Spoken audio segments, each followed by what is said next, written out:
dialed in to Bucks and Brews, you might hear something you can use. Like tips on your cash or tips on the suds. You're gonna want to use the smarts of these studs. Cause they know the brews, and they know the Bucks, and they know they can't help the stubborn fucks. So listen up, cause shit's not funny. And save yourself some beer money. Bucks and Brews.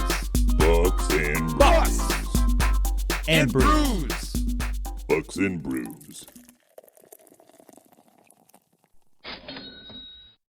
Welcome back to Bucks and Brews. We're going to be a little different this week, Nick. There we go. We're not going to actually moderate this. We're going to hand over the reins.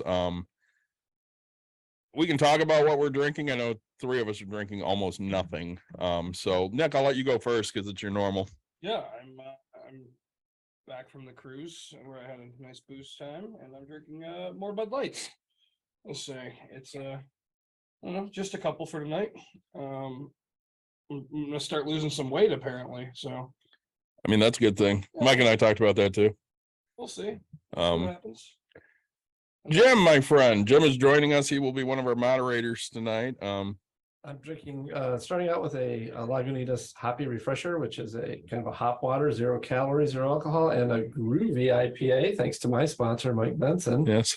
Or tonight's sponsor, I should say, Mike Benson. Also, this is a low calorie, 0 alcohol IPA. They're both wonderful. Myself, I'm taking a page out of one of my oldest friend's book, but I'm not drinking City of Anything water. I just have some bottled water here. It probably comes from City of somewhere. So yeah, it's just not here. Mike, what do you have? I'm kind of mixing up a few different things. I'm going to start with a Reed's ginger beer, which is yummy. It's one of the spiciest ginger beers I've been able to find since the old like Stewart's one stopped being made.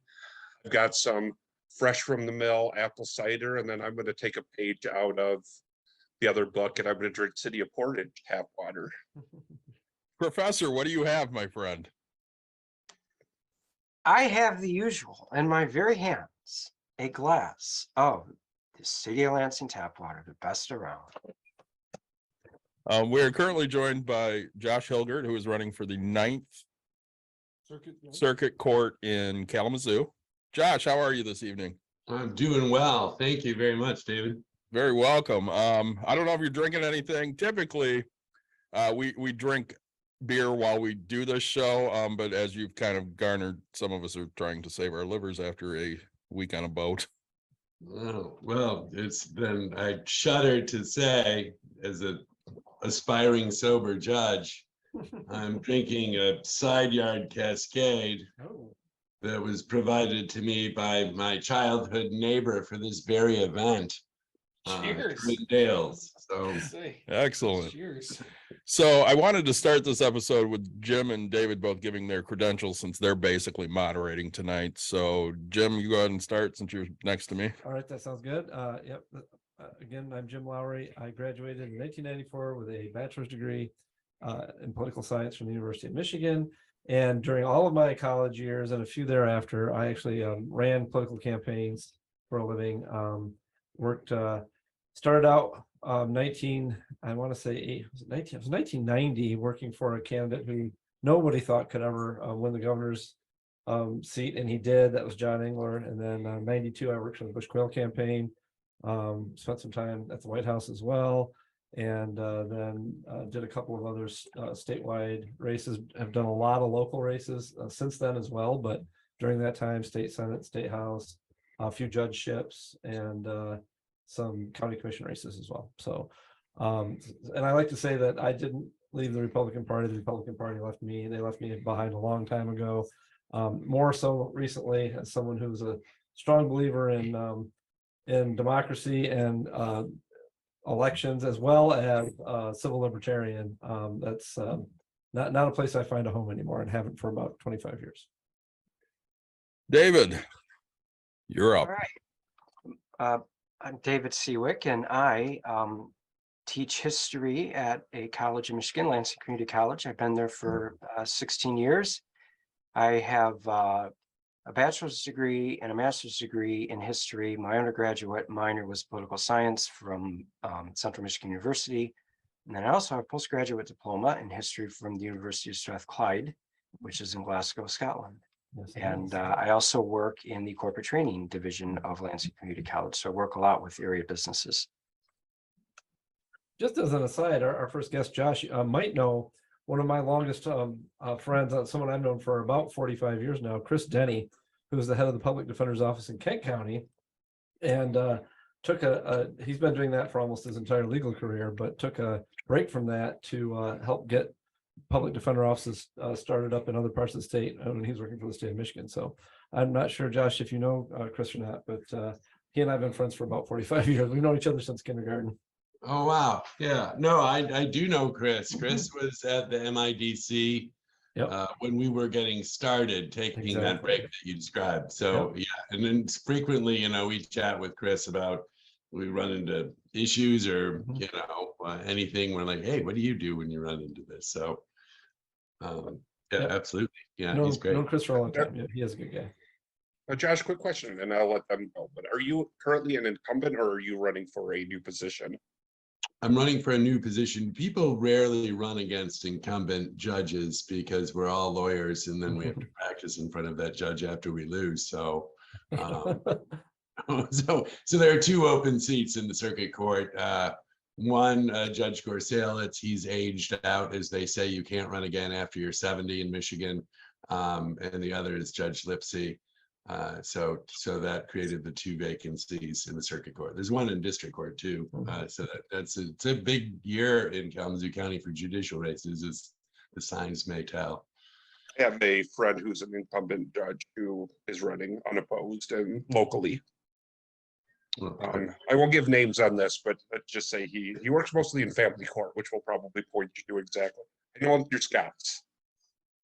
It'll probably point you right to who I'm talking about. It's a small world.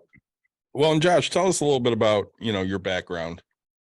You caught me drinking a beer. He said That happens. Drink, baby. We're like waiters. But I grew up here in Kalamazoo. I went to school just outside of Chicago at a place called Scheimer College. It's a small liberal arts school where it's all great books like Socratic Method, totally unemployable degree. But a good, lots of philosophy and dead white men. And then after that worked in Washington, D.C. For a while for People for the American Way, which was a civil liberties advocacy organization, but probably left-leaning by most descriptions, although those descriptions have less meaning, I think, currently than they did back then. And worked there for a number of years on voting rights, doing analysis on judicial nominees. And then I worked for an international environmental organization on the condition that they let me, after a couple of years, work remotely from Kalamazoo. I plotted with my brother to move back here to Kalamazoo. He was in Memphis. I moved back here and got my law degree at Michigan State University. And I commuted and moved here with my wife. And after that, clerked in the Ninth Circuit. That involved writing opinions and orders for the court and doing the research on the cases. And after that clerkship, worked at Legal Aid for a number of years. And that was a real eye-opener, getting to know people firsthand and working with them who were really poor and struggling mightily. It was a great education, which kind of led me to jump in when Kalamazoo County announced it was turning indigent defense over to a nonprofit if a nonprofit would bid for the contract. So I formed a nonprofit with the aid of criminal defense experts, mental health experts, community leaders, and bid for the contract. And that was Kalamazoo Defender, and got the contract. That's Kalamazoo's current indigent defense provider, the public defender. So independent nonprofit, that's kind of unusual. Chris Denny, as you mentioned earlier, he has a nonprofit that's actually been around for a while. Yep. It's kind of an outlier. So we joined him, and then we added to the office, not just the public defense, but a whole office floor of service providers from around Kalamazoo County that staff our office so that they can work with our clients kind of as a team in a Mayo Clinic kind of fashion. You got your housing person, you got your mental health person, you got your criminal defense attorney who can work together to try to figure out how to get some of the intractable problems that so many of our clients are struggling with when they get into the criminal justice system, so that they don't keep cycling back and maybe can avoid long-term incarceration. And that's what I'm doing now. I currently run that organization. I will throw this out here real quick. I wanted to give a shout out to Corrine, who actually set this up for us. So shout out to her. Great job of her texting me back and forth trying to get you on, Josh. I know we have a few questions. We did just get Joe to join. Joe, Howdy. Hey, Joe. we're Welcome. Yep. you're getting scam calls. Maybe. We'll bring in a few minutes here, Joe. We're just talking to Josh, who's running for the 9th Circuit Court in Kalamazoo. Oh, yeah. And I know we had a few questions, I believe. I don't know whether David or Jim want to jump in here. Dave, you can go ahead and go first. Sure, I was very fascinated with the introduction that you gave us, Josh. Your story is, I think it's interesting. It's taking you some different places around the country, and the one that struck me the most is the indigent defense. Well, not only the way that Kalamazoo County had the route they decided to go in offering that constitutionally mandated service, but the way that you came up with a creative solution, it looks like, to the problem they were facing. And, you know, I work at a college that has a lot of screens around campus. And on one of the screens today popped up that it was in this day in 1948 that Harry S. Truman defeated Thomas Dewey. And we're all probably familiar with the photo. It's a very famous one of Truman holding up a Chicago newspaper that has the big bold headline, Dewey defeats Truman. And of course, that's not what happened. Harry S. Truman won and ended up serving another 4 years in office. And what made me think of bringing that up here is that you have this election coming up, and polling is where I'm going with this. So polling in the 1940s was starting to become a precise science. The Gallup group did, I think, the first presidential poll in the 1936 presidential election. They phoned up 800 people in Manhattan. They predicted a 95% voting rate for the guy running against Roosevelt. And that would have been the result they would have gotten if they called up 900 people in Manhattan back then. Nowadays, it would be much different, but the poll didn't exactly predict the election. Roosevelt won re-election. The 1948 election, the polling was a little bit more precise, but it still looked like that Truman was going to lose. And part of what Truman ran on in that election was really a mandate of the parts of the New Deal program that the Republican Party had suggested they might pick away at should they get in power. And so Truman used that as a mandate that I won, it was close, but I won. And so parts of the New Deal are here to stay. Now, not everything he was going to do, he failed at national health system, actually, which is one of the things that he tried very hard to get. The American Medical Association was afraid doctors would take a pay cut, so they lobbied heavily against it. Where I'm going with this is when you, and I'll put this question out there really to anybody here, but Josh, I can ask you as well. When a candidate for whatever the public office is ends up winning an election, our system is one that the guy that gets 50% plus one of the vote wins. And so there's this whole idea of mandate out there. If you win a close election, is there a responsibility amongst the candidate to sort of temper his mood of mandate and respect the fact that the vote was actually rather divided? And if so, do we see evidence of this actually happening nowadays when you have close elections that turn out one way or another? That's a fascinating question. In terms of, individual moral choices and civic obligation. I guess we certainly don't see. I don't know. I would. So I'll just answer it. In terms of how I look at it. That I ran suggesting that I would do particular things. And so I do feel some obligation to do those things. I think one place where I have good fortune that people running for other offices don't have is that my job is vastly less political, or should be. I would expect in my case it would be.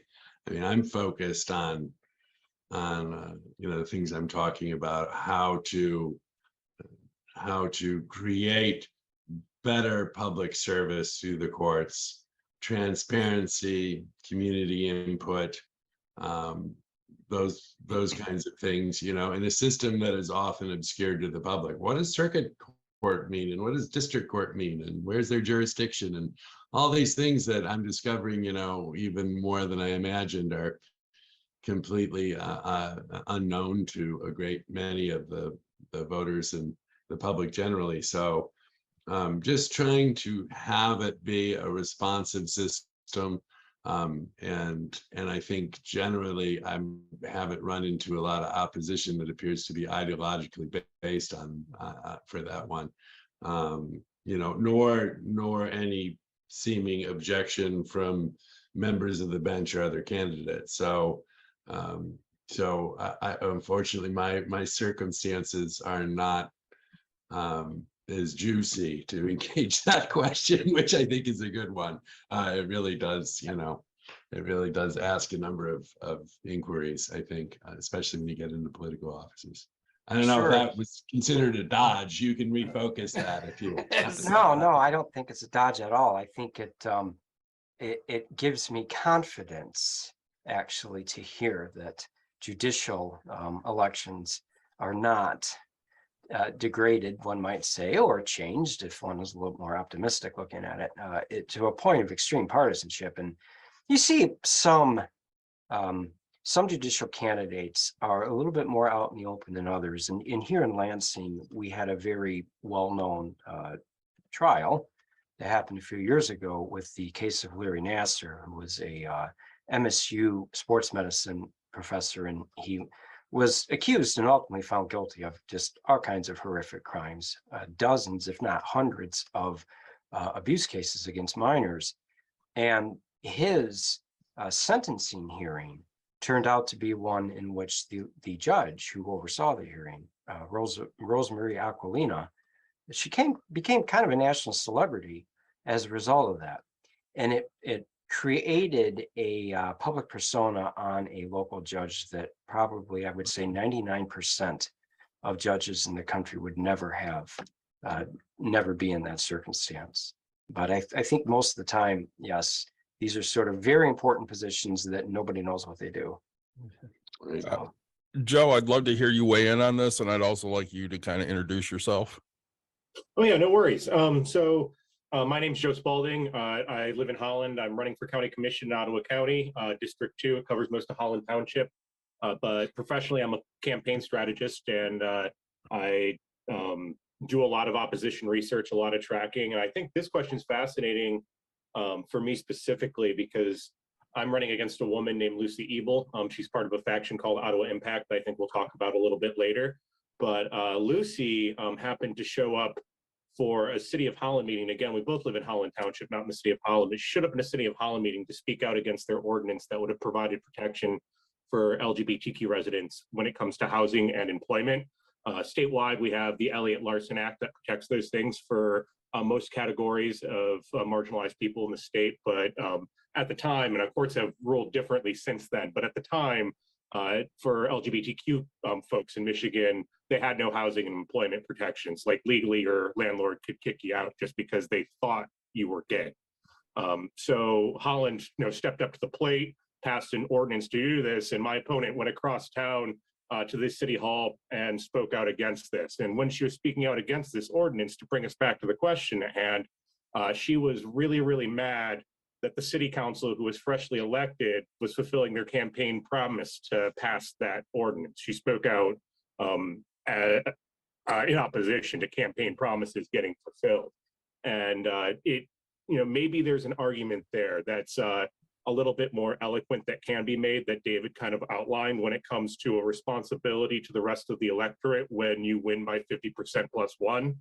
But the way she presented it was that it was a personal affront, that they were fulfilling the campaign promises that they had made to get elected. And that's the other side of the coin, because the reality is democracy isn't won by miles. In the way we do it in America in our two-party system, democracy is won by inches or centimeters. So those 50% one things, that matters to folks in a lot of ways when it comes to people who are facing eviction or facing not getting employment because of who they love.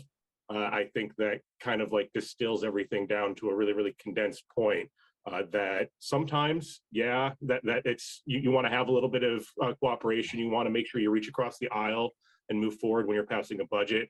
But if you're running on something that's tied to the very core of human dignity, and you get elected on that, you have a moral obligation to fulfill, that promise. I think, and I think that's a clear difference between myself and my opponent. But moreover, I think that there's a larger philosophical question here that's, I think, fascinating. I haven't talked about this stuff since college. It's awesome.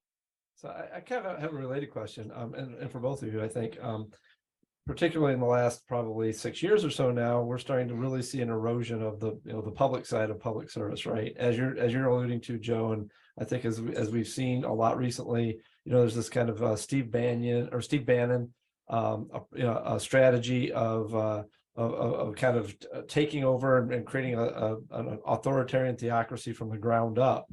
And you see people like you're just describing, Joe, or you see people at school board meetings talking about banning books and really campaigning now, actively campaigning in West Michigan with a platform or taking positions of not serving the entire all the public, right? And I mentioned during my introduction, I was a Republican at one time, but I've always been more of a civil liberties, kind of civil libertarian sort of person, and understood that, there's a line, there are some lines that aren't to be crossed. And I just would like if both of you kind of talk about that, what is it that you see as your, or what would your approach, what is your responsibility toward maybe kind of putting the public back in public service? My answer will be less interesting, because I obviously we're not supposed to talk about issues directly. We might rule on, so that involves all kinds of things: church and state, bodily autonomy, everything, but I will say, just observing, one of the things that I had done in Washington, the organization I worked for, also was kind of looking at the expansion of televangelists and the Christian Coalition and their influence, particularly on the Republican Party, and how well organized and what a powerful machine it was, and how that kind of seemed to dissipate, by late in the 90s, and even with the election of George W. Bush, it was not as prominent as it appeared with Reagan or the first Bush. But there is a kind of a similar, a parallel kind of, factioning, it would appear. So old things are new again, it would seem. It certainly is going to be a very important development for the judiciary, because I believe all kinds of questions are coming to the fore and will continue to do so, that are gonna visit territory that was once thought long settled. Yeah, and just before you answer, Joe, if I could just a quick follow-up to that, Josh. I was really intrigued what you're saying about your service with the indigent felony cases and things like that, right? With the public defenders.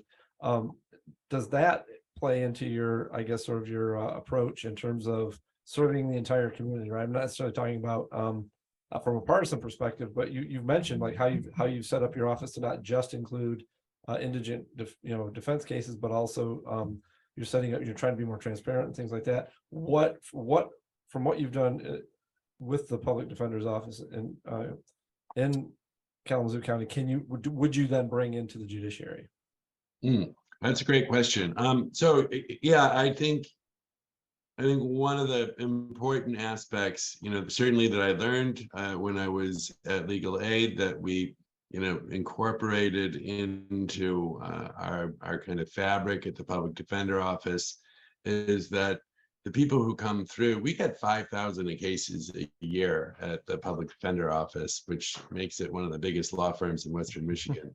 It's a lot of people, and the majority of them are suffering from mental health issues that are unaddressed with the cut in mental health services that took place many years ago here in Michigan.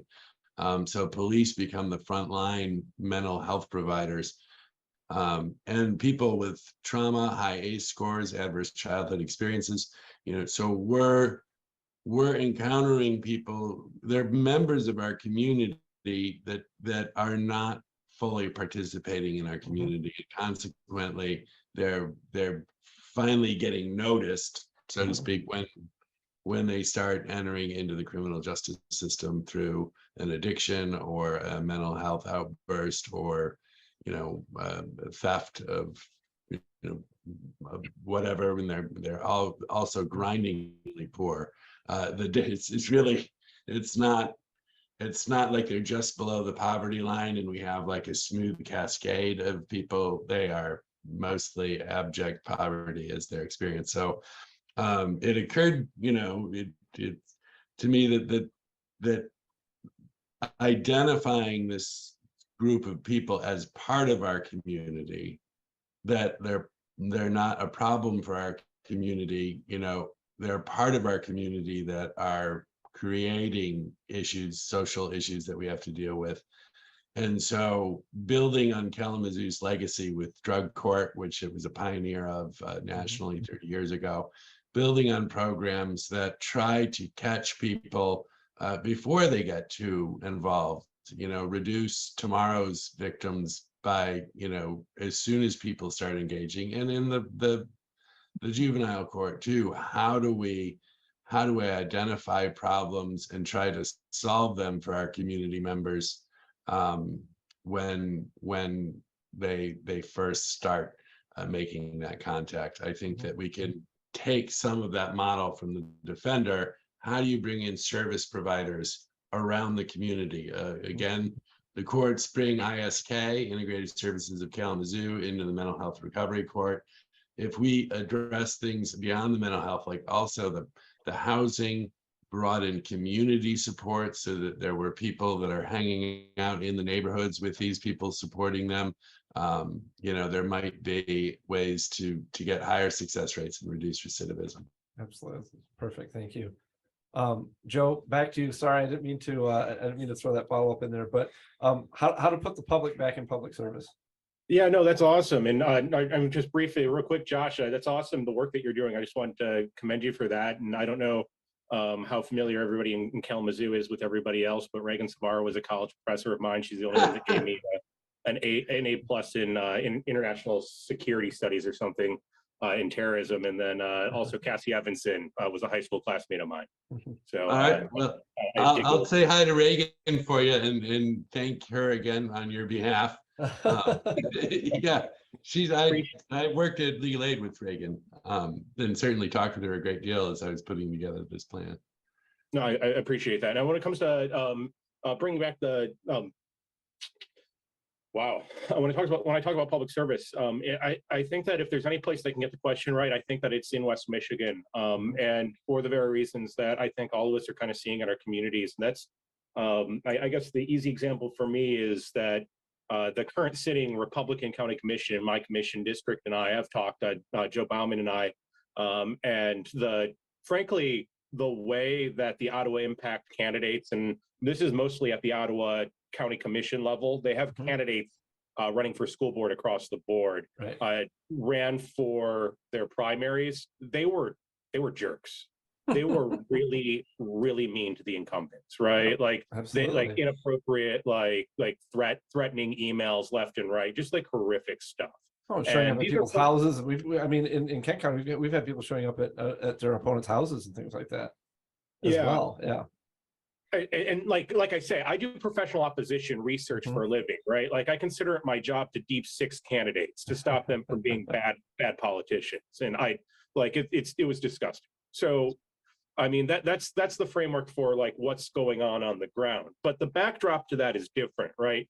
Ottawa County moved 9 points away from Donald Trump between 2016 and 2020 when he was running against Hillary Clinton, he was running against Joe Biden. Nobody, and I'm saying this as someone who is going to vote Democrat straight down the ticket, nobody thinks that that's because Joe Biden was such a powerful and compelling candidate, right?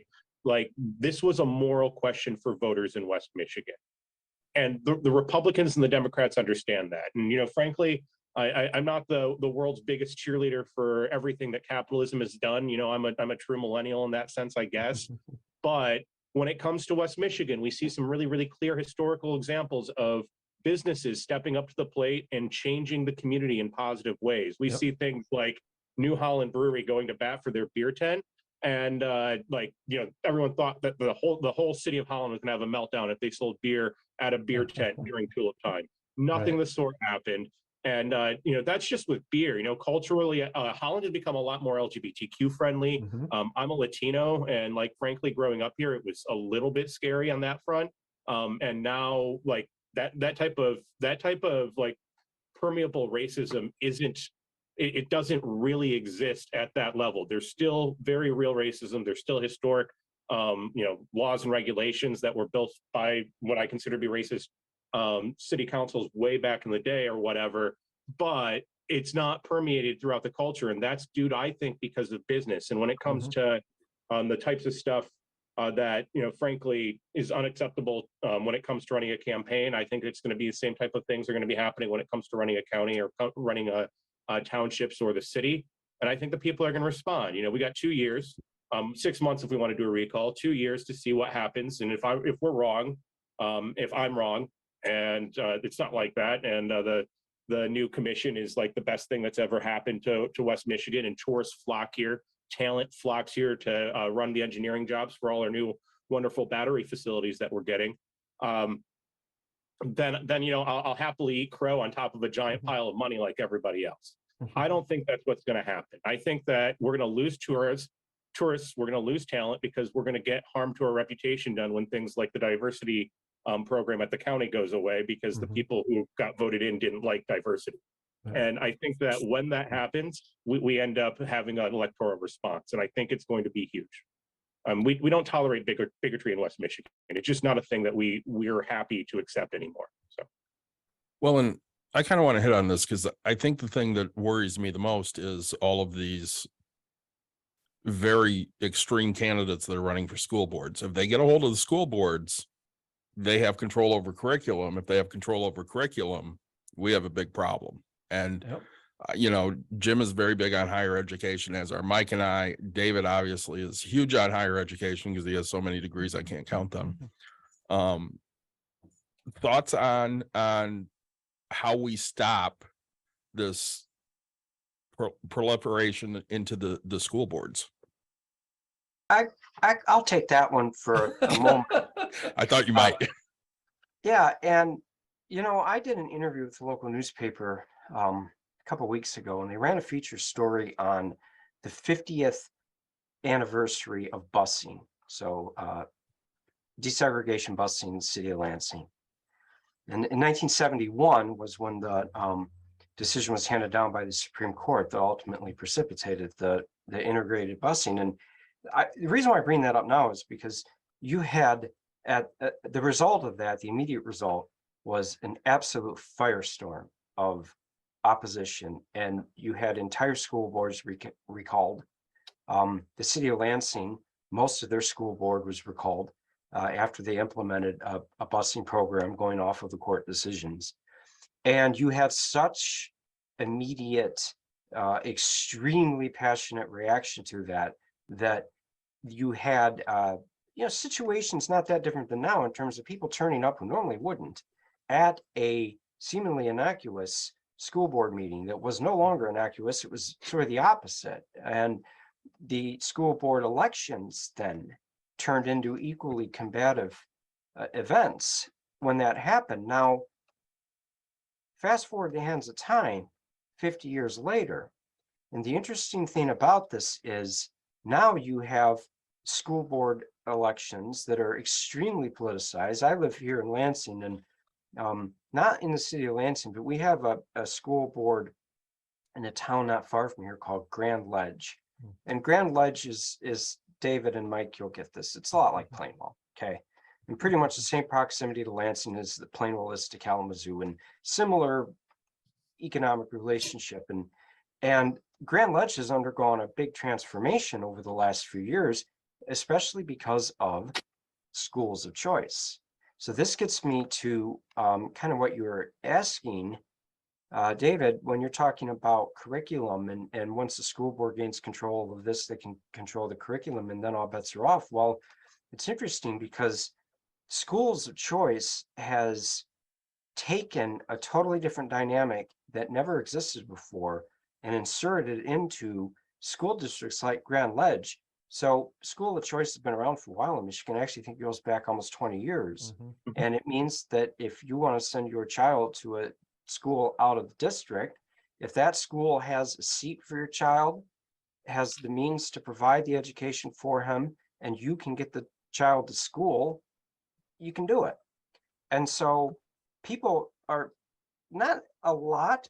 It's not like it's every parent, but there's a fair amount of parents that take advantage of this. And so you have kids from the city of Lansing that have been going to Grand Ledge Public Schools.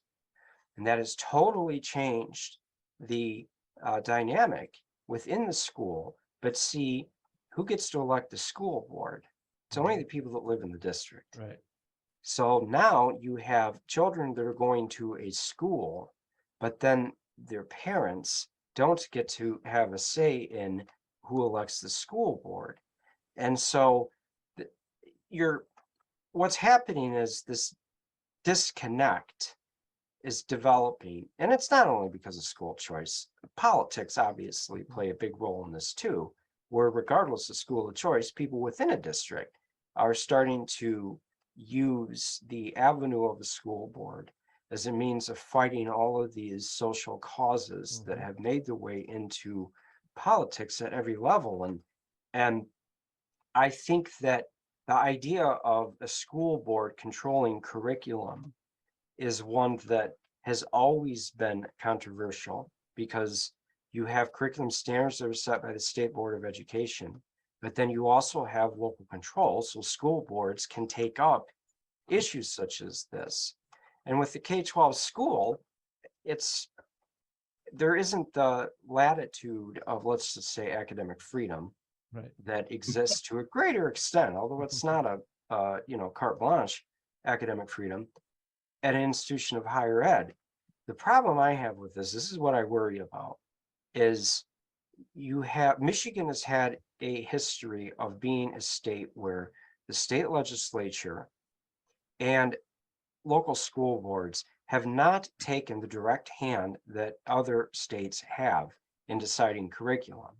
So the Texas state legislature, the lawmakers, they decide what the curriculum is in Texas public schools, right down to the textbooks. A few years ago, they decided that Thomas Jefferson was out and Ronald Reagan was in. And they made the decision, and that's what the books that were going to be allowed in Texas public schools were to say. State of Michigan has a curriculum that's set by the State Board of Education that has to be agreed to by the state legislature, but it's a curriculum that's specific to the standardized tests that the schools are required to administer. So it's not the depth that a place like Texas would have. My concern is it may get to that point. And people are nowadays bantering about a lot of things in school board meetings. Joe, you mentioned one of them, LGBTQ rights. Critical race theory is a word that every time I hear it mentioned, the person mentioning it probably has absolutely no idea what it means. None whatsoever, have never read a single book on it, nor care to. And therefore, you have people making extremely uninformed decisions out of either sheer ignorance or a combination of sheer ignorance and overtly political ambition. And that is going to have a very detrimental impact on children. Follow-up question I have, but before I ask that question, Joe, I do have one follow-up for you. So part of the tradition here on Bucks and Brews, or as I think we're calling it tonight, votes and views, is that we share what we're drinking with the crowd. So if you could just tell us what's in the bottle there. This is Dragon's Milk Reserve Awesome. Triple Mash. It's delicious. You're nodding. You know what it is. I thought I It's- recognized the bottle, but I couldn't be sure. I just cleaned out my car this weekend, and for Halloween, all of a sudden I found this bottle that was a Dragon's Milk like snickerdoodle and cocoa nibs and all, and I was like, oh, this is great. I was like, I'm so glad this was under my seat. I was like, there we go.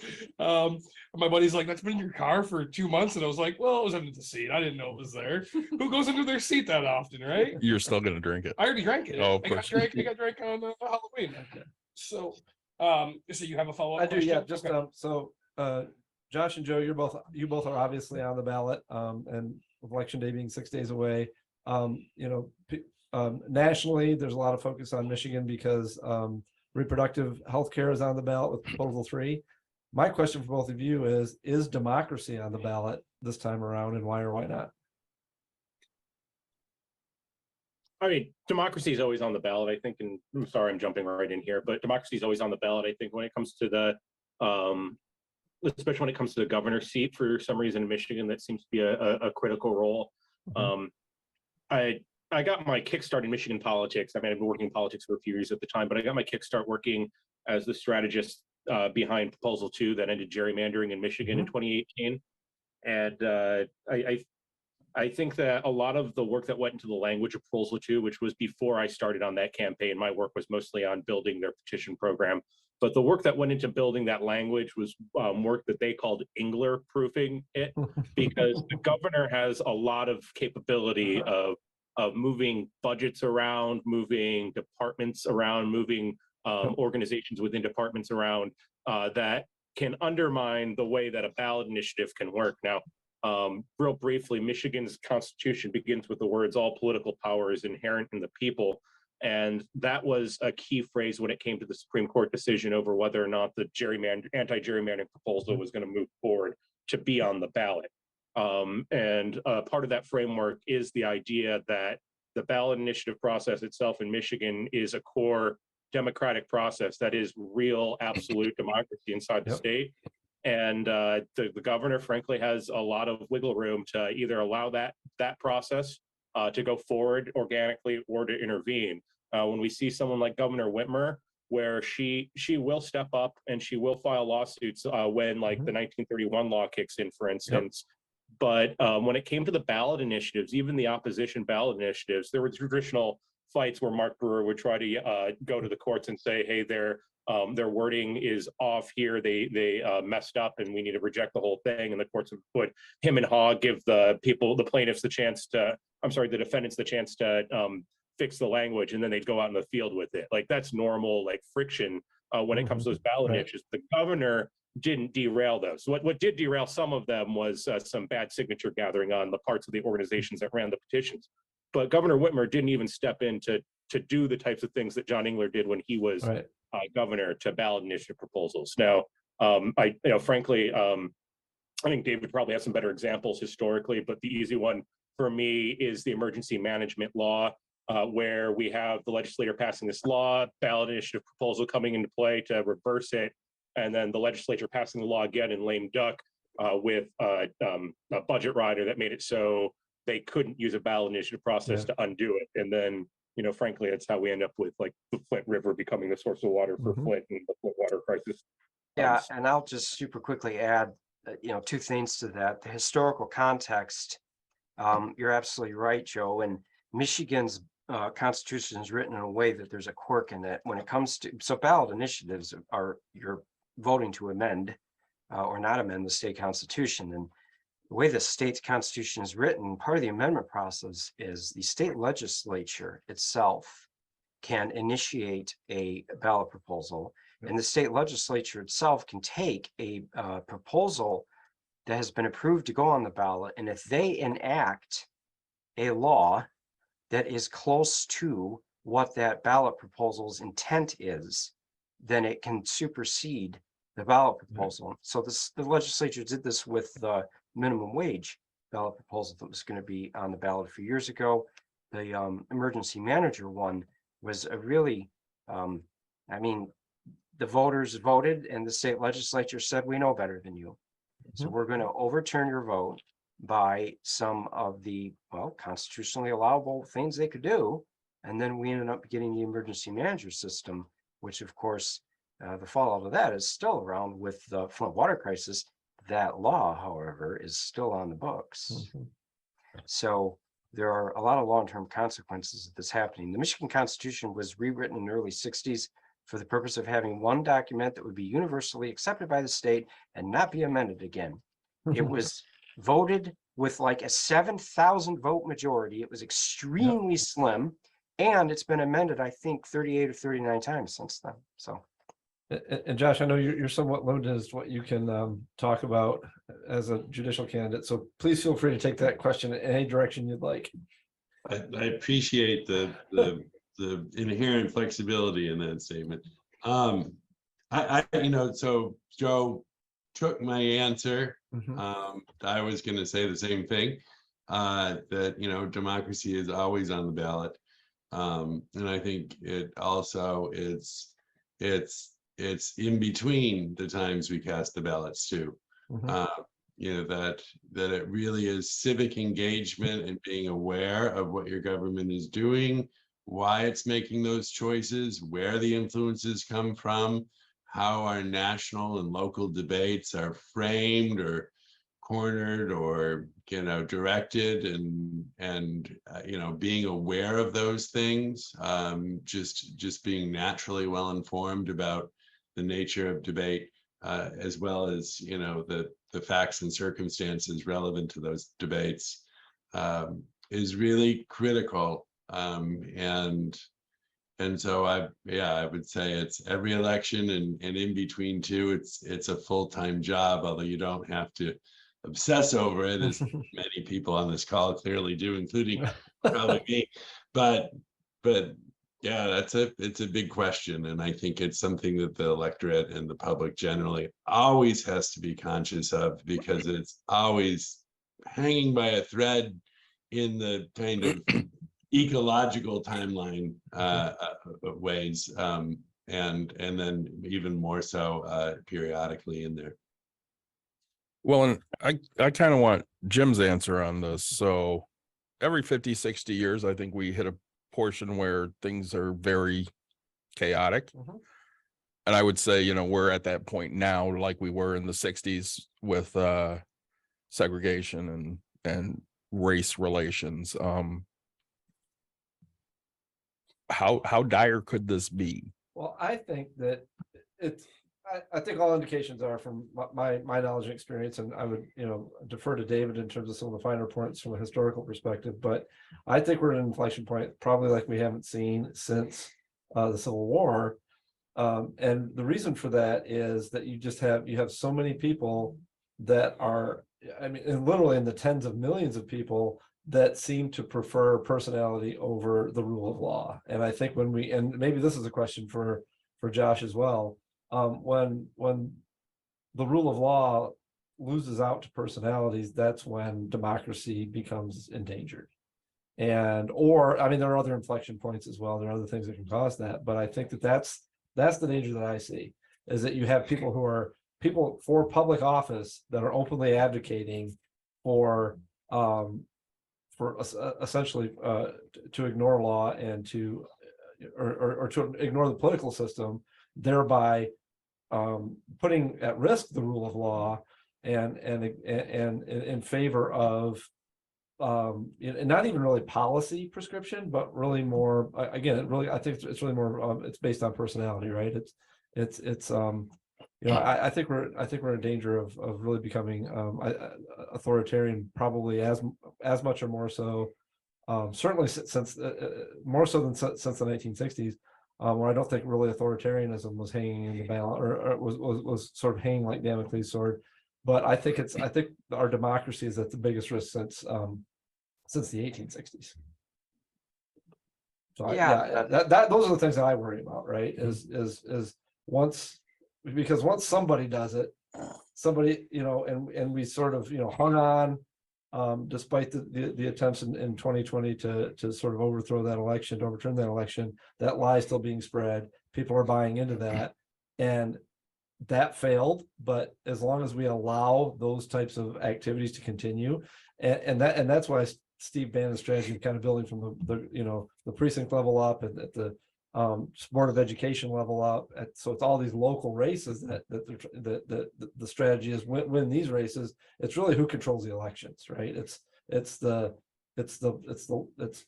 local elections board. It's the Secretary of State, and governor seats. So that's from my perspective.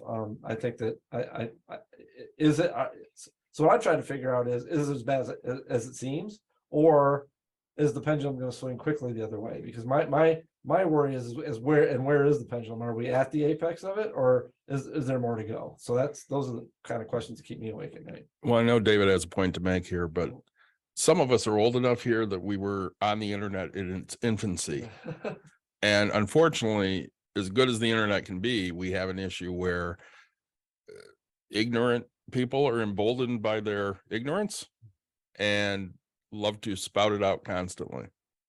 Well, I think the big hope of the internet in its infancy was it was going to be the democratization of knowledge as opposed to the democratization of misinformation, right? Yeah. So Yeah, I echo most of what you said. I think that the historical comparisons to the 1850s, the decade that preceded the Civil War, are frightening. right. The Civil War, of course, is a war that was fought over slavery because the great compromises that had been reached over slavery, as awful as that was, broke down. And so that was the major political issue of the day. Some viewed it as an economic issue, some viewed it as a moral issue, some viewed it as a political issue. It was all three. And ultimately, it broke the country apart. The thing that really did the U.S. Unity end more than anything was when people ignored the rule of law. Yep. Supreme Court decisions were made, they were ignored. And the laws were passed to either protect the rights of slave owners, or states passed laws to try to thwart the rights of slave owners. You had a great conflict between state and federal law. You had people ignoring the laws that they didn't agree with and following the laws that they did. And the judiciary, the history of the judiciary in the United States is one that, and Josh, I'm sure you know this, being an attorney, is one that a lot of it is built on tradition and precedent. So the US Constitution grants Congress the authority to create and regulate through the approval of justices, through the size of the judiciary, the entire federal judiciary. And it took several decades of the Supreme Court existing before that court actually had power, because people simply wouldn't follow the rulings. They just ignore them. And the Supreme Court had no means to enforce its rulings. And so if a judge makes a ruling, if there's no means to enforce that ruling, then it's great. The ruling's out there, but what are you going to do with it? It took decades of precedent and people understanding the reason why the concept of judicial review was such an important precedent for the court to establish for itself before it gained that power. But then that power was lost in the decade leading up to the Civil War, because again, people ignored the rulings of the court to such an extent that it essentially lost all of its power. The court itself was very much to blame for this, especially under the Chief Justiceship of Roger Taney and the Dred Scott decision. And so at that highest level, there's always been this fine line between what the Constitution says and what precedent has established. So it's a tricky time to be in. I mean, I ask myself the same question: is it really that bad? And years ago, I had this conversation with my mother. Actually, we were flying across the ocean, so we were on a plane together for a long time. We had a nice chat, and I asked her. I says, "Mom, a lot of people your age look very nostalgic at the 1960s." I says, "But people my age, I look at the 1960s and I see Martin Luther King Jr. being assassinated. I see Robert F. Kennedy being assassinated. I see John F. Kennedy being assassinated. I see riots in front of the Pentagon, massive war protests, 50-some thousand people being killed in Vietnam that were Americans, riots in the streets. Mom, what am I missing here? Was it really that good of a time to be alive?" And she laughed because she knows me, obviously. But she said, "Well, yep, there were certainly parts about that decade that one maybe isn't so nostalgic about if you look at it that way." And not to make light of this, but I think some parts of the process that the United States is going through right now have always been here. But I'm very alarmed when I hear, for example, the gubernatorial debate that took place last week, the opening, I don't know what you would call it, monologue by Tudor Dixon. If you have not seen that, Yeah. I encourage you, if you are a imbiber of alcoholic beverages, to perhaps have one by your side. If you are like me and you are not, you would want to cool it on a coffee before you watch this, because you are going to be amazed. And anybody who's listening to this program, even if you're the most absolute avid partisan, take the partisanship out of your mind for a moment if you are able to do it, and actually listen to every word that Tudor Dixon said.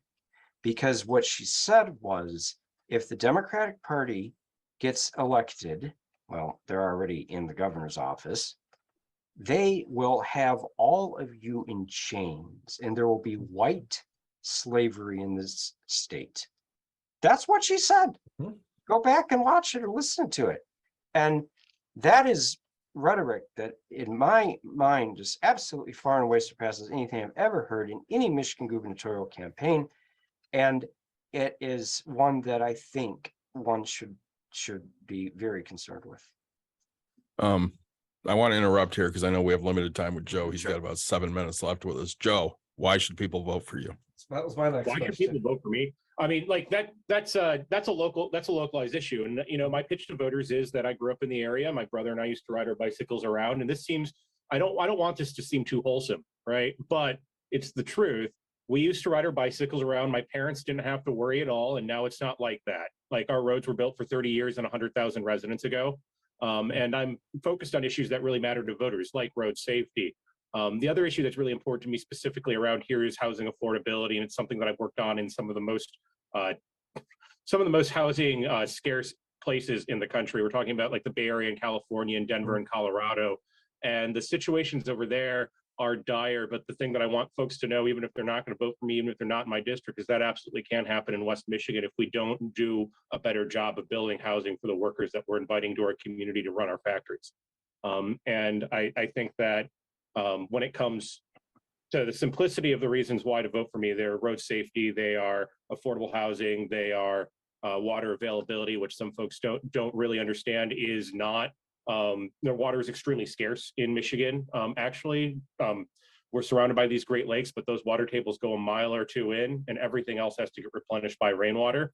So if you drive from Holland to Grand Rapids through like Jamestown, Georgetown area, and you see the development in Georgetown, Jamestown is what Georgetown used to look like. And now there are 60,000 people in a township in West Michigan in Ottawa County.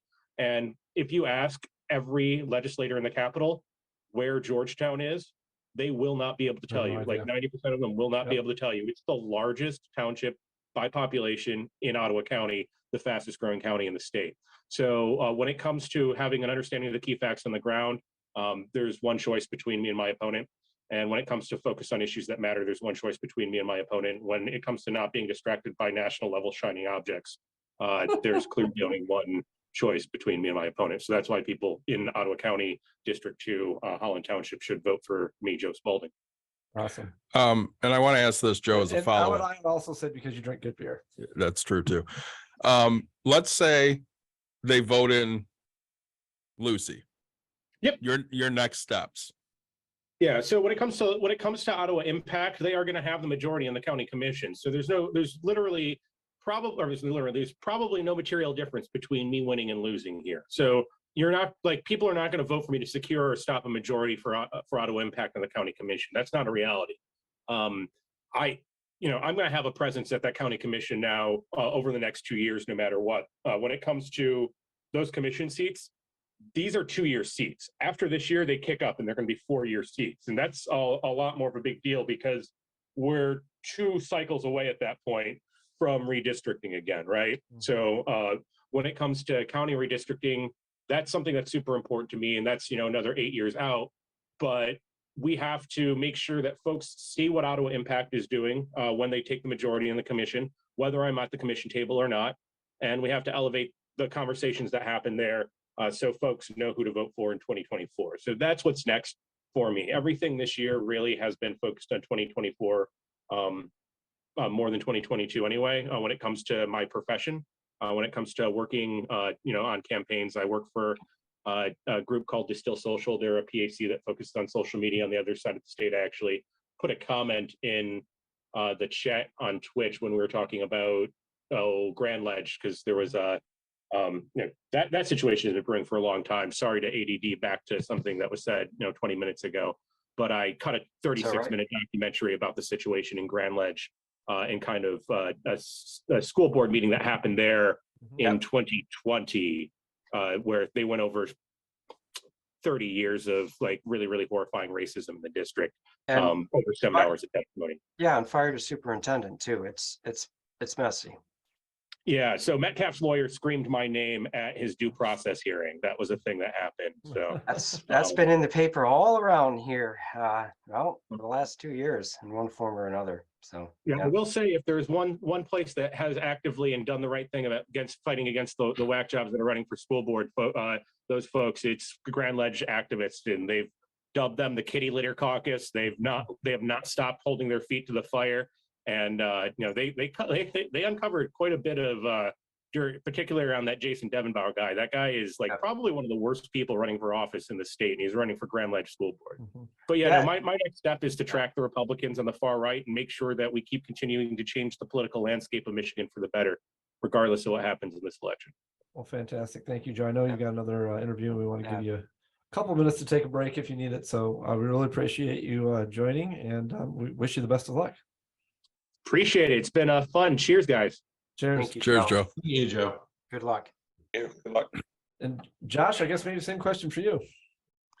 Why Josh? Why Josh Hilgert for circuit court?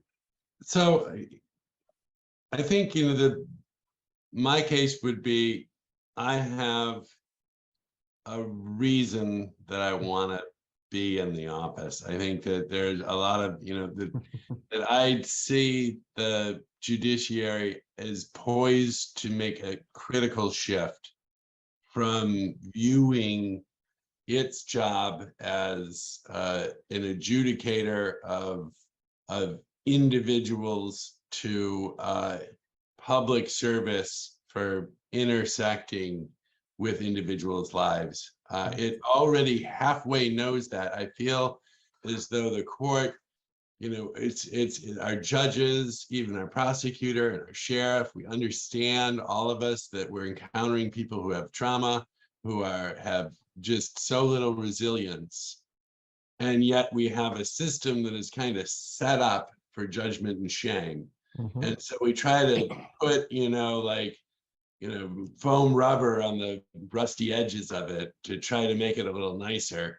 But I think we're on the precipice of trying to say, how do we just look at this and try to process human beings a little differently? And I think my experience as the defender, my engagement in the community, certainly I have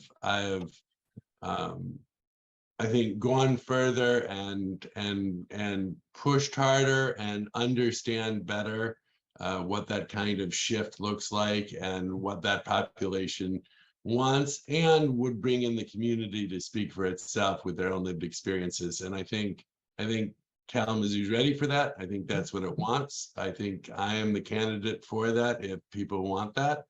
And so we'll find out Tuesday if I'm right.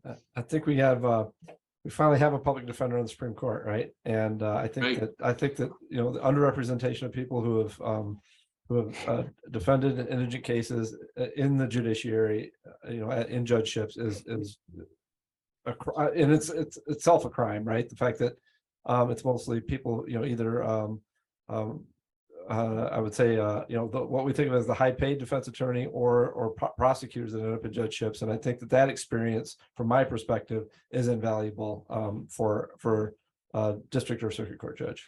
Well, and as somebody in Josh's district, when I was researching these positions, that's one of the things that drew me to him, is the fact that, okay, this is somebody that is helping people that need help the most. Absolutely. And those are my values. So that's who I'm looking to vote for. So I guess, you know, just as a final thought for me on this is, you know, these are nonpartisan. You're in a nonpartisan race, and I'm not sure what the ballot looks like for your district, for the county or the district specifically. Sometimes judicial races are on the back, right? So I'd just like to remind everyone, when you're voting, don't forget about the things on the back. I think people are flipping the page over because of proposals, but make sure you vote in the nonpartisan judicial races as well. Thank you, Jim. And thank you, David. Absolutely. I too, I have to leave. I meant to tell you before we popped on, but we had a passing in our family that was thanks. It was as good as you could hope. You know, it's rearranged our schedule a little bit. But before I pop off, I want to give you any chance to give me one last, you know, hard question or anything you want to say while you got me here, because I didn't give you fair warning. No, it's fine. I say thank you so much for joining us. Go We take care of your appreciate family. it. Yeah, absolutely. Condolences. We're a family first kind of people. Absolutely. And then say when you win, if you wouldn't mind joining us again, so you can talk about your victory. I'd love to come back. You guys are great. This is a great conversation and good questions too. I really appreciated it. Thank you. We're glad you enjoyed it. We are definitely staying on, so we'll say goodbye to Josh. Thank you again for joining us. Yep. Thank you, Goodbye, Josh. Josh. Good Thank you, luck. gentlemen. Condolences. Yep, Hi, take care. Josh. So we have a lot that we can still dissect. I have David for another hour. I actually have to go here soon too. Do you? I have a few minutes, yeah. Okay. Well, Jim has a few minutes before he has to run away. So I want to talk about some of these things that, you know, are making news that are stupid as shit. I've kept the cursing down while we had candidates. All bets are off. The civility goes. It definitely does. You're talking about the batshit crazy. Batshit crazy. Normal crazy. Correct. Right? Supposedly furries running around in school using litter boxes. Yep. This shit ain't happening, people. Okay.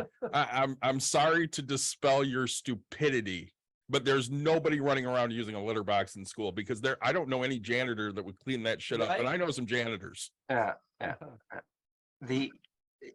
and you know, one of the interesting things that popped in my mind when right as Joe was concluding his thoughts with us about Grand Ledge, and I didn't even think this would come up in our discussion, but a lot of people don't know this.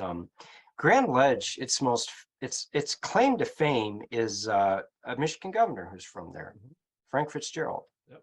And Fitzgerald was governor in the 1930s, 2 non-consecutive terms.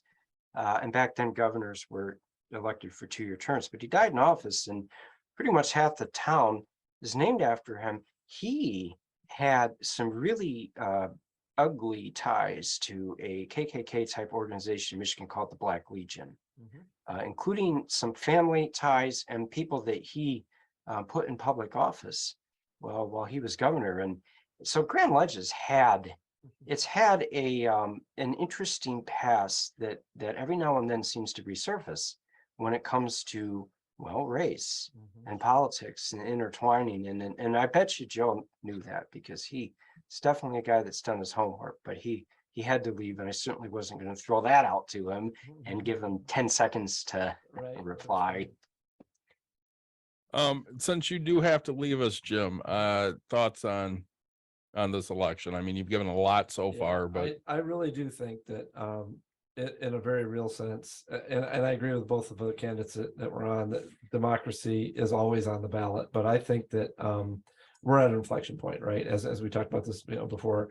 I just think it's so important that everyone just get out and, and again, I'm a former Republican, and not just like a Republican voter. Like, I was an elected member of the Republican Party in Michigan. When I say elected, I mean I was elected as an officer of the party by those precinct delegates, right? That Steve Bannon is trying to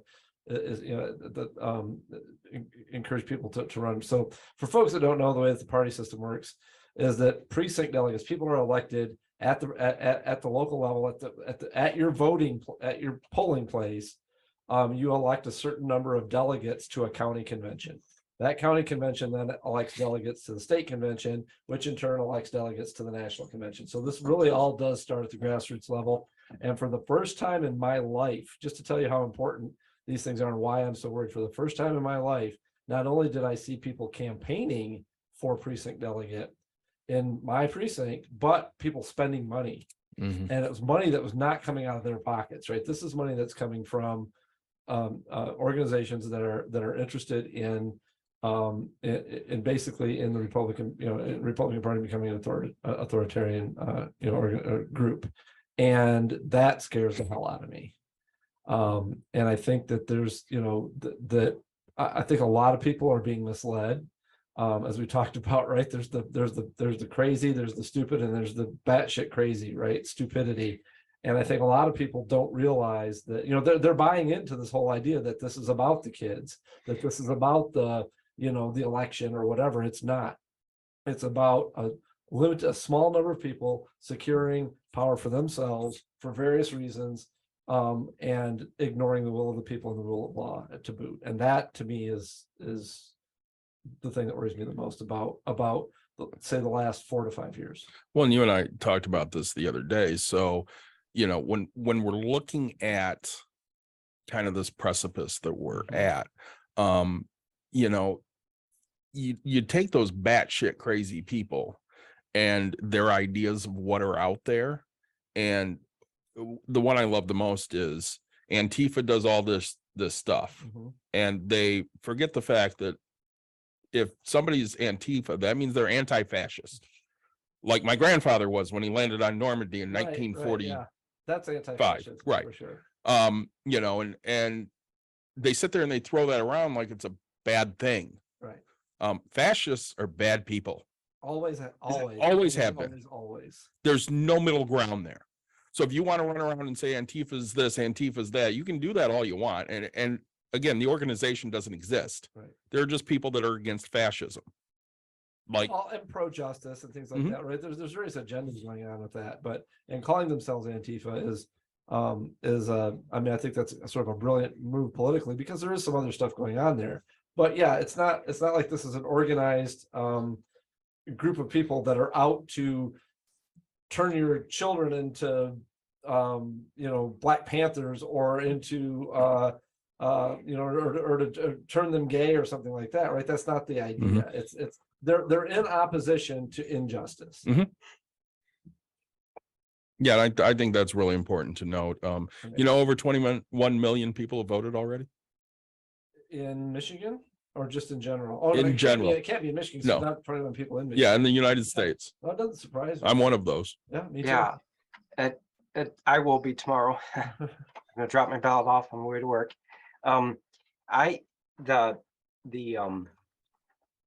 The voting from home, what we used to call it, absentee ballot, that's something that in most of the country, when you ask anybody but a firebrand extremist politician, people support it overwhelmingly.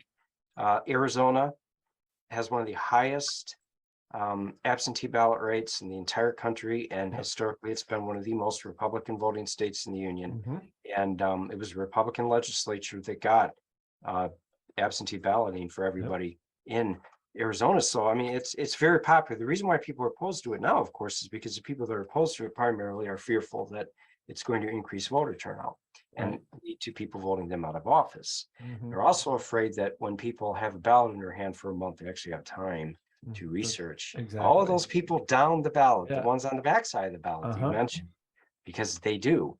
And it's not, oh yeah, today's election day.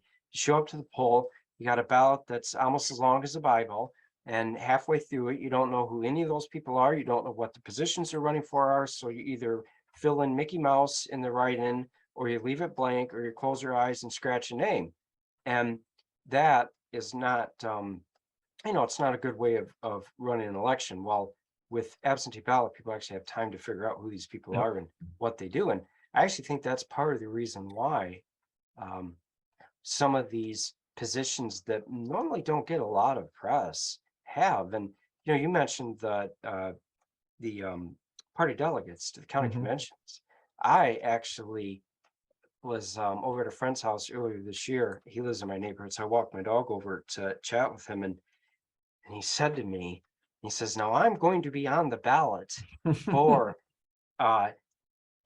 in this case, it's Democratic Party in Ingham County. I'm going to be on a ballot, Democratic Party, Ingham County, and you'll see my name on there." He says, "I'm not going to tell you who to vote for, but you'll see my name on there, and that is me." So, Yeah, it's really interesting about that. I've never seen these be competitive before. So, first time I actually was on the ballot a couple times to be a precinct delegate as well, and I never had any opposition.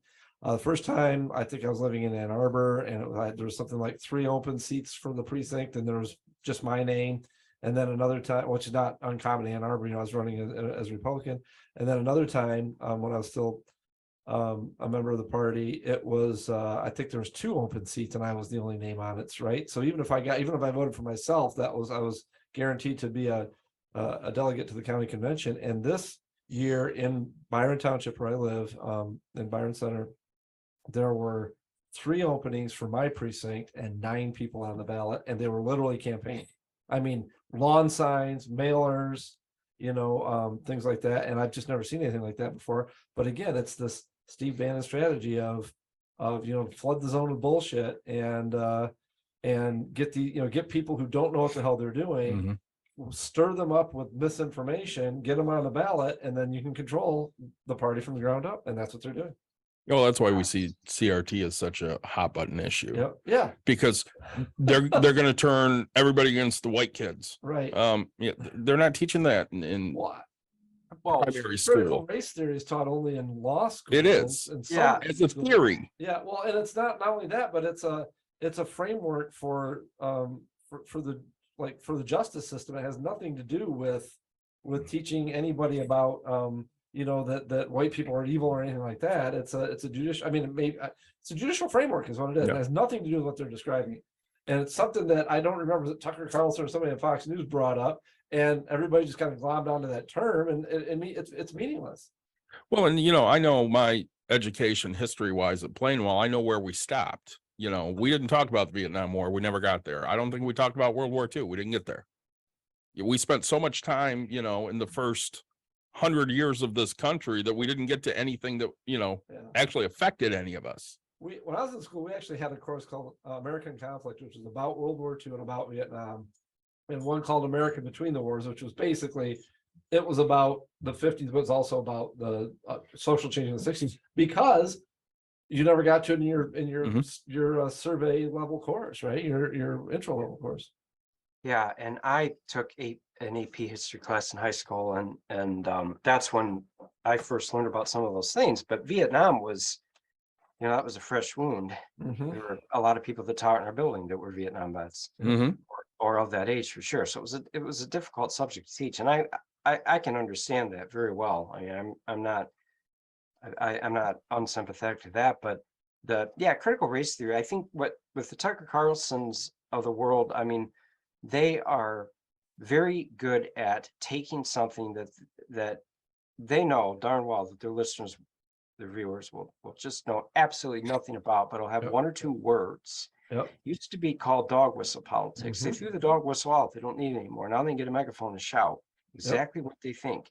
And so you've got the British have a term for this this type of person that the Tucker Carlson's of the world aim for. They call him a gammon. Gammon is British word for ham, and a ham's red. And a gammon-faced individual is just red and screaming and so pissed off at everything in the world that he thinks is wrong. And usually these are people that have benefited the most from the social economic structure of society. So they theoretically should be the people that are the least wound up. But it's the opposite. Tucker Carlson, oh, I know what's going to really piss these people off. We'll tell them that their children are being taught that white people are evil and they're going to enslave or other white people if they get into power and use critical race theory. And well, okay, wait a minute here. Let's step back. Do you actually know what critical race theory is? Right. Critical race theory is being critical of race. Well, no, that's not actually what it is. Right. Doesn't matter. The conversation, if it even got that far, it would end there. Yep. And it's- so it's now, short-circuited. yeah, and you've got, I mean, I hate to use this term because it's overused, but in this case, it's apt.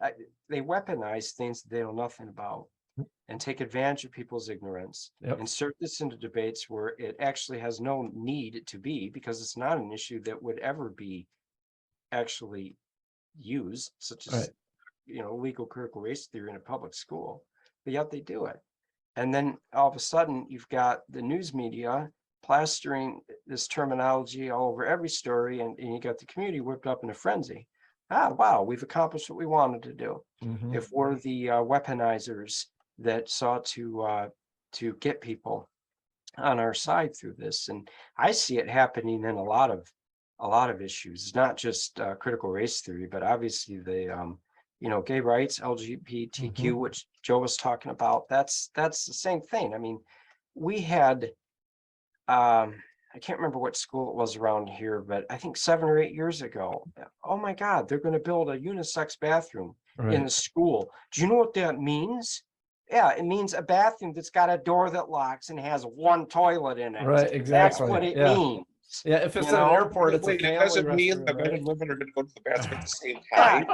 Exactly. And I'm thinking to myself, don't take your kids into a restaurant bathroom in Europe. You're not going to, Yeah, you're gonna get exactly. shocked. Yeah. I mean, like I said, and even before that, I mean, there, places for the last 15, 20 years have had those family bathrooms. So Exactly. again, Yeah. a much more friendly place for a dad to take his daughter who's Yeah, Or and- just to mother have more take his room to son change when a it kid's gets to the diaper. point Yeah. of- Yeah. And it's funny because I remember driving out east a few years ago, and I pulled off to use the men's room on the Ohio Turnpike, and which is a horrible road to drive on for a I'm lot of sorry. reasons. But anyways, I'm in the bathroom doing my business, and there's 2 women in there cleaning. Nobody batted an eye at it. They're like, I gotta clean the John, and my shift's almost up, so I don't care if there's men in here. I'm gonna come in here, mop the floor, and clean the sinks and leave. Nobody threw a fit about that. So I can honestly say I don't care who's in the bathroom when I gotta take a whiz. As long I as just there's, don't care. as long as there's an open urinal, I'm fine. I Yeah. don't care who else that's is right. there. But I mean, if they're Yeah. leaning over my shoulder, maybe I got an issue. Maybe I don't. I don't know. yeah, that's Just right. saying. Might depend That on- depends on who it is. So yeah. I mean, if next leaning over my shoulder, I'm I more will- worried about him touching I me. have to say this, Mr. Levy, you're not matchy. I am not matchy. I wore my boat shirt. I like Makes that. I sense. don't know if you noticed Joe's shirt. It said vote for the That- beer that party. was- Beer party. That did. was awesome. When Yeah, I when want was that for shirt. beer. When I was on student government at Michigan, we had it was, again, this kind of gets into the whole thing about messaging people not knowing what's going on, right? They called themselves the keg party, and like 5 guys got together from some fraternity or whatever, called themselves a keg party, and we had proportional voting. They won the top 5 slots. Nice. They started handing out root beer barrels at all of the, because they were like shaped like little kids Yeah. at all the Yeah. student government meetings. Every time somebody asked or answered a question, they'd fling one of those root beer barrels. They turned out to be a lot of fun, but they won simply because they called themselves the keg party. I love Yeah. root beer I barrels. do too. Yeah, So I do good. too. I do too. I know you got to get heading out of here, About 10 Jim. more minutes, yeah. Oh, you got 10 more minutes? All right. Okay. Because we are Bucks and Brews, let's talk economy for a hot minute here. All right. Nick and I talked about inflation a few weeks back, and we talked about the fact that we were in a recession because we had 2 straight quarters of the negative GDP. So anybody know what the last quarter showed? I do. David, I don't know the number, but I know Increase. there's an increase. It was growth, I think Yep. 2.5%. Okay, Yep. yeah, I thought it was about, yeah. And So I like how the first thing that the Fed does is raise interest rates and cause the stock market to drop. Yep. I As mean, intended. they have to get inflation under control. And even though it's been better the last 3-4 months, it's still way too high. They kept the interest rates way too low for way too long. Yeah. Well, there's the whole demand side of it, right? Which is all that can address. The issue now, and the issue that's been causing inflation primarily has been on the supply side, Mhm. though. And what can the Fed do about that? Nothing. Right? No, all they can do is control rates. Right. So And that's it. So that there's similarities, but also then differences with the last time there's really high inflation in this country, which was in the late 70s right, and early stagnation. 80s. And one commonality is the energy market, which is Yep. by and large out of the control of what anybody in one country can do. And the Federal Reserve doesn't set oil prices. Right. but then- Exactly. Oh, come on. I thought the president said oil prices. Yeah. So, and of course, if energy prices go up, everything goes up in price Mhm. because you can't do anything without energy. You Right. can't make anything, you can't grow crops, etc. But then you have just a multitude of sort of every bad thing that could happen that would lead to inflation happening. Yep. Very low interest rates for a very long time. Crisis in world commodity markets because of grain shortages from the war in Ukraine, energy. And then on top of all that, you still have the huge shock that the pandemic has caused the economy. And then being an economy that has over the last 20 years relied very heavily on Chinese manufacturing. Mhm. And China has decided, and Xi made it very clear at the coronation of him as the next emperor of China that happened there a couple weeks ago, that Yep. the economy is not the priority now. It No. is our power. Exactly. The Chinese Yep. Communist Party. So it's Well, it's the economic stock warfare too, right? So that's why, we've had time to iron out some of the supply chain issues, but a lot of that is the Chinese are withholding that to their own fiscal detriment, but they're doing that to fuck with our supply chain. Absolutely there. And one of the interesting that's happening right now, though, is that the US dollar is increasing in value dramatically. And part of that is because the Federal Reserve is raising interest rates. It lessens the money supply. In that case, it's sort of very old school, simple macroeconomics. Less money supply, higher interest on borrowing, the currency is going to be worth more. But then you have the supply chain Right. problems coming in too, which actually has an effect of increasing the value of the dollar, because in this case, the Chinese are not purchasing or getting as much American dollars through the American purchase of Chinese goods. So that's another thing then that actually shrinks the amount of dollars circulating in the world economy. And that's part of the reason why the value of the dollar's gone up so much. Well, it's happening with the various sanctions too, right? Within Russia and things like that, because they were hoarding American dollars for a while. Russia was. Absolutely, as was Yep. the Chinese, Mhm. as were the Chinese. Yeah. Yep. So I think that what's going to be interesting about this economy is because of the demographic shift that's going on right now with all the baby boomers aging out of the workforce eventually, Gen X being sort of sandwich generation that didn't have enough people to replace all the boomers, Mhm. you actually are going to have, from every economic forecasting model I've seen, even if the economy enters into a serious recession, you're probably still going to have low unemployment, Yep. which is really a situation that I don't know if anybody that is alive right now would have ever lived through. I mean, the last time the US had this degree of a shortage of labor was after World War II. Yep. And obviously most of those people are either passed away or extremely old right now. So it's Yeah. not something Certainly out of the labor market themselves. Yeah. Yep. I mean, I want to see if somebody can answer this because I'm ignorant to It's this. 7. So thank you. I was going to say 6. 724. My mother says to me yesterday, I- have you heard about this diesel shortage? They're not going to have any diesel and nobody's going to get to drive. And who's heard of this? Oh, I'm obviously not everybody. Yeah, so same thing as the Oh, gas aspect. I haven't heard of it. yeah, diesel, if there's a shortage of diesel, there'll be a shortage of gasoline or kerosene Right, of home yeah. heating oil. Yeah. It's I mean, it's We're certainly fine. happening worldwide Yeah. because of what's happening with Russia, but I'm not aware of any particular concerns in the US. Oh, supposedly it's running out in the next 2 weeks. Okay. And there will be none. It's this next big scare thing that's Yeah. going on. Well, Yeah, that's basically what I told her. I'd be surprised. I mean, and on top of that, I mean, the United States, our passenger vehicles, we never got nearly into the diesels that they Right. did in Europe and Asia. So Right. Plus, we have strategic reserves of both unrefined petroleum, refined petroleum, and diesel. So I'm not. Yeah. None of that's been released. So and a lot of oil refineries. I mean, Right. all over the country. Michigan has Yeah. a huge oil refinery down by Detroit, and there used to be a big one up in Elma. It's not Was- there anymore. One So in Like I northern said, Indiana, it too, talks to, right? it could be So- something as simple as supplies of things they used to make like biodiesel Yeah. are running low. Yeah. Yeah, that's different. That's not diesel. That's, Right. Yeah. you know, Well, and I figured it was a scare tactic because, that's what we like to do here is Well, scare the shit out of particularly everybody. before an election. Yeah. I told her, I said, don't worry about I'm not worried about Yeah, that. it's one of those things like it used to always be that whoever was not in power or whoever was in power, the other party talk about how they were going to destroy Social Security, right? Like that was a perennial thing, or not perennial, but every quadrennial, every time there's a presidential election, the party out of power is talking about how Social Security is going to be destroyed, right? For about 2 weeks before the election. So, yeah, I think your mom's responding to another political tactic. Yeah, I told her not to worry about it, and she usually listens to me, luckily. Yeah, it was all over. No, it was all over social media. And Yeah. And it's the worst thing to get your news from social media, people. Please don't do that. Oh yeah. Vet your yeah. sources, Yeah. Yeah. because there's so many dumbass shit you read on social media. Well, I heard that the assault at Michigan Stadium was the tunnel's fault on social media, so it must be the tunnel. That's a fact, actually. Yeah. And that cop was paid off. The one that was just standing No, there. the tunnel itself. The Yeah, the tunnel. The Yeah. tunnel took the helmet off and started bashing the poor. Yes. You didn't. So you didn't see it do it. I'm or surprised. everything about Pelosi's husband getting, Yeah. you know, Let's touch on that Action. briefly. Briefly, I get it.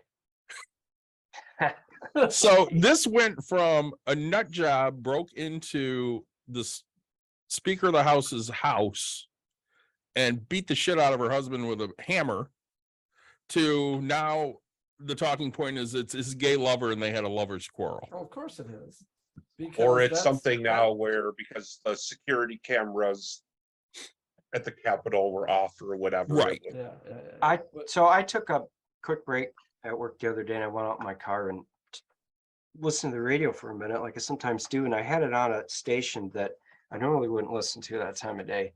And Glenn Beck came on the air. Oh, he's a peach, isn't he? Oh yeah, and his take on it is that I'm not going to defend what had happened to Nancy Pelosi's husband, but then he went and spent 20 minutes explaining why the Democratic Party was the one who was to blame for her husband having his brains bashed in with the guy with a hammer. Yep. It's quite remarkable, actually, to hear that the way he in his own little mind came up with this logic that it was horrible what happened to her. I would never defend violence, but the Democratic Party has created a system of violence in this country that is so bad, it's so out of control. It was their fault the Capitol riots happened. Yep. It was actually Nancy Pelosi's fault that she got her gavel stolen out of her office and a bunch of furniture broken and threatened with her life by guys that came into the Capitol building. And because the Democratic Party is responsible for all that, it's their fault, therefore, that her husband got his brains bashed in when the house was broken into. Yeah, exactly.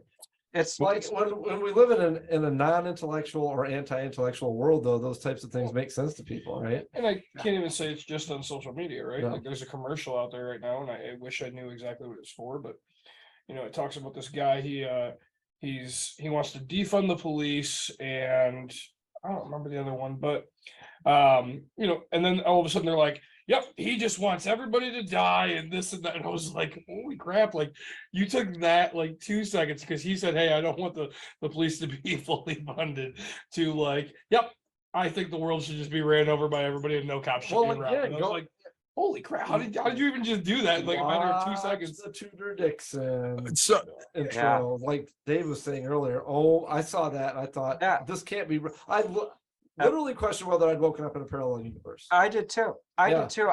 I was absolutely. I'm not left speechless by much.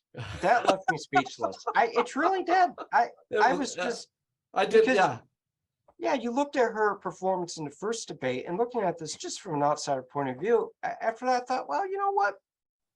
Maybe it'll be a close election. I mean, she actually looked pretty good in that. And then the second debate, her opening stanza, Yep. then I thought, oh my goodness, this is terrifying. Yeah, it is. Well, you know, it's one of those things where because I'm pro-choice, I hear from all of the pro-birth people that I kill babies and I suck their blood, Oh, yeah. which Right, like. I have not killed one baby. Oh, but David, you have to realize that's part of the anti-Semitism Oh, that's of directed course. toward you as well. Absolutely it is. Well, because everybody knows you're because you're half Jewish, right? Right, And everybody knows that. right.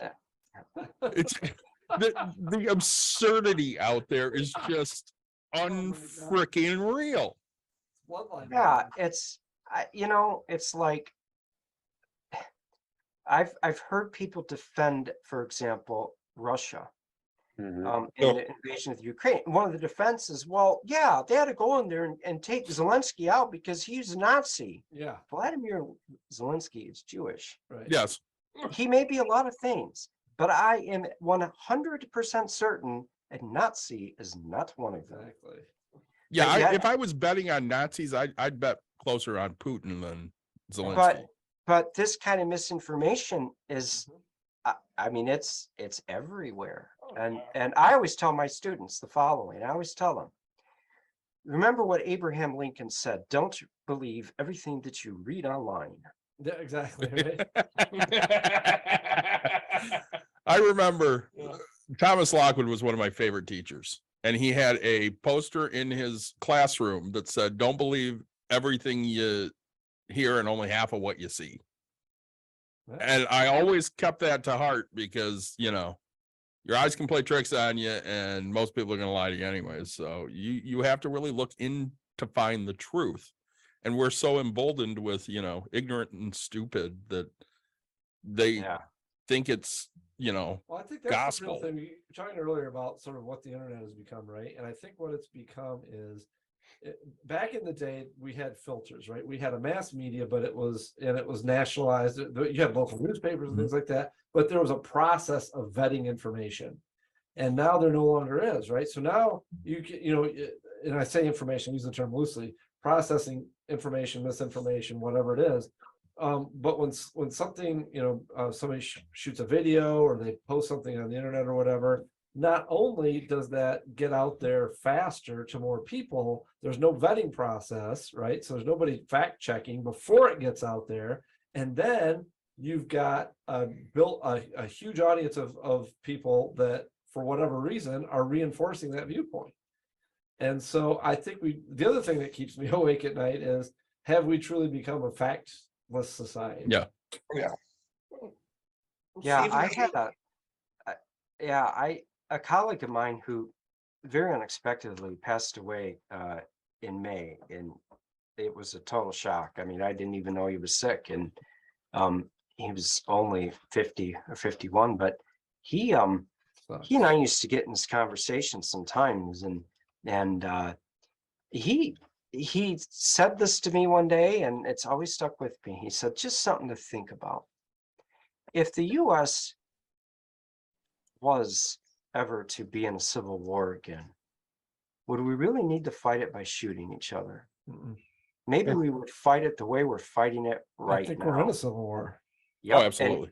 And he, you know, when he said that, I kind of got like chills down my back. I was actually getting ready to go into a class and teach, and he had just gotten out of one, and we were chatting about this sort of thing, talking about an article I had my students read. And when he said that to me, I was like, wow, that's like, you know, there's something to think about there.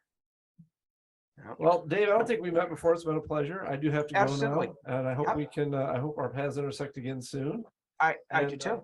And gentlemen, as always, thank you. Thank you, Jim, for joining us. Nick, I think we could probably wrap up here in a minute. Yeah, works. Jim,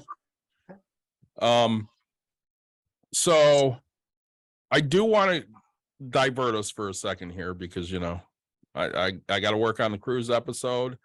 We had a lot of wind when we were up at the pool, which I didn't think of because I'm not a professional at this. So there is, and so I have to try and remove some of that. But while thinking of it, I kind of want to thank some of the people we met on the cruise.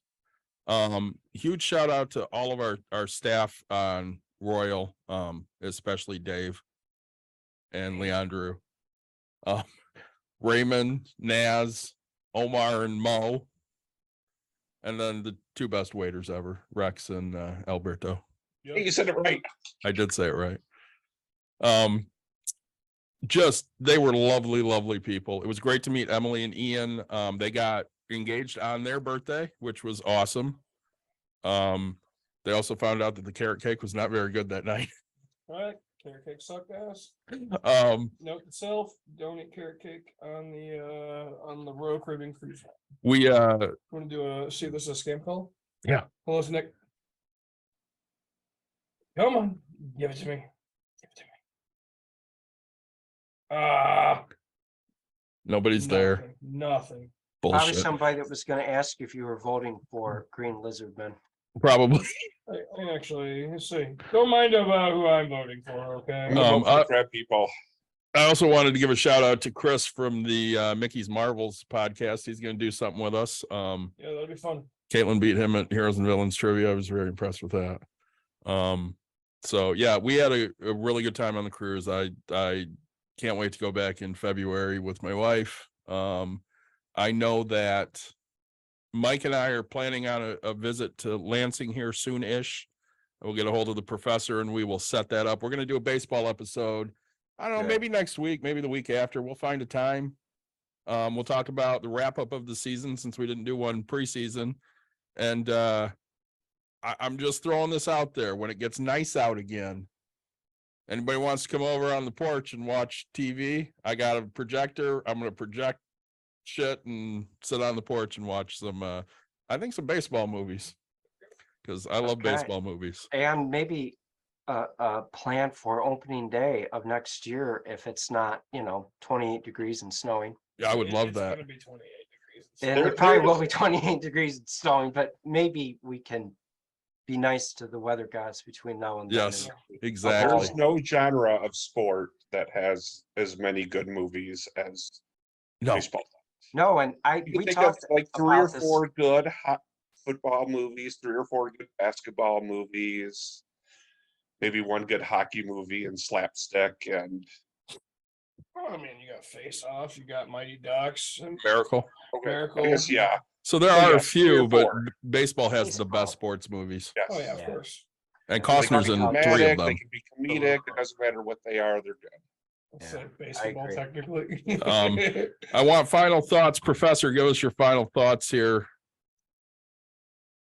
Final thoughts are, as long as people want our democratic system of elections in our republic to survive, it will. But if people don't want it to survive anymore, it won't. And that's both a blessing and a curse of the system, because what I'm really getting at is elections work only when people respect the results and follow them.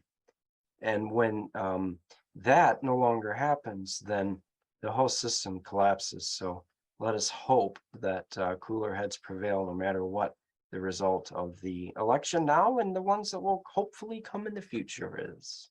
Well, I really hope we have record turnout voter-wise in this midterm because people need to exercise that right.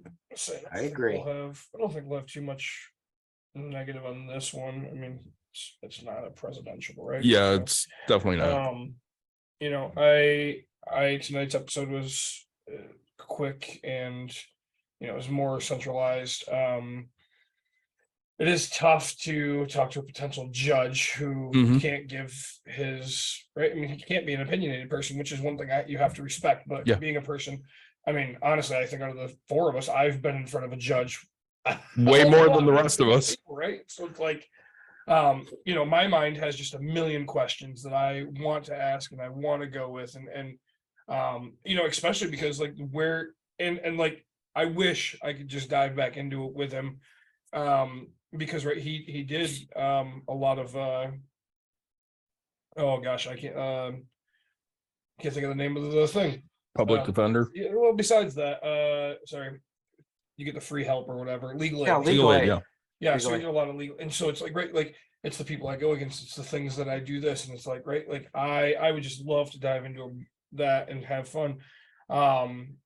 Joe, I was really happy to hear him say that he hopes to win, but even if he does win, it's not going to change things. Like, he understands, like, I'm just starting a presence to make it say, hey, I'm not going to be the one to change this, but like, I'm going to have this opportunity. I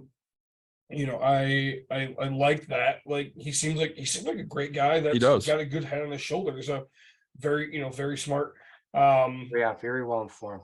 Right, Very and knows where he wants to be. Like, so, again, it's not my district. That's out in Holland. For some reason, I thought he was coming over into the Jamestown, Georgetown area or whatever. But no, and I could, as much as I hate politics and I think they're dumb and annoying to talk about, unlike what you guys love to do it. I think we had a good conversation, great education, right? Like, quick to the points type of things. And, unlike all you guys, I'm the only one that got to drink with these guys. So when I see your honor up there, I'm gonna be like, hey, I had a beer with him. how's that bud treating you, right? But he's, let's say, and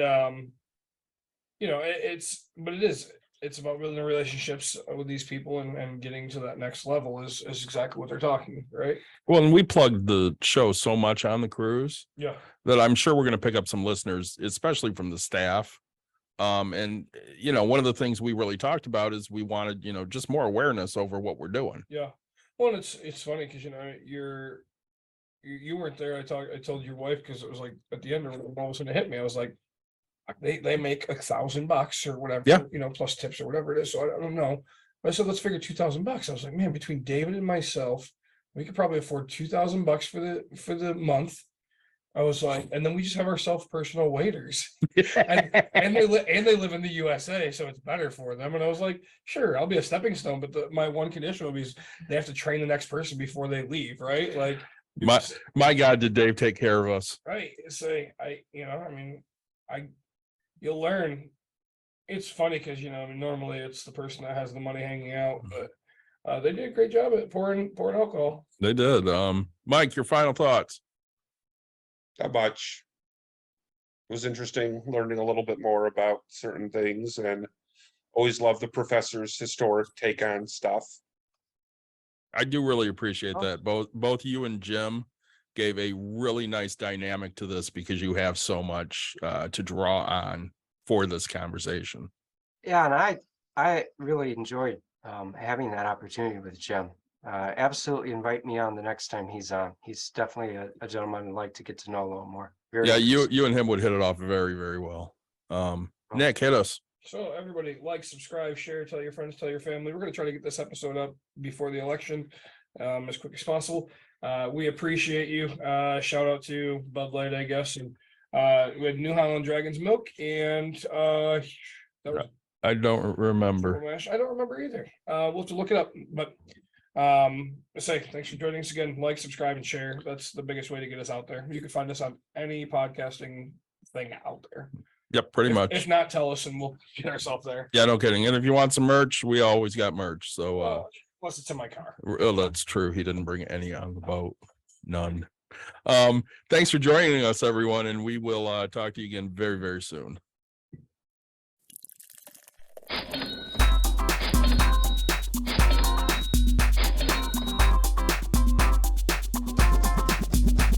You've dialed in to Bucks and Brews. You might hear something you can use, like tips on your cash or tips on the suds. You're gonna want to use the smarts of these stuff, cause they know the brews, and they know the Bucks, and they know they can't help the stubborn fucks. So listen up, cause shit's not funny, and save yourself some beer money. Bucks and Brews.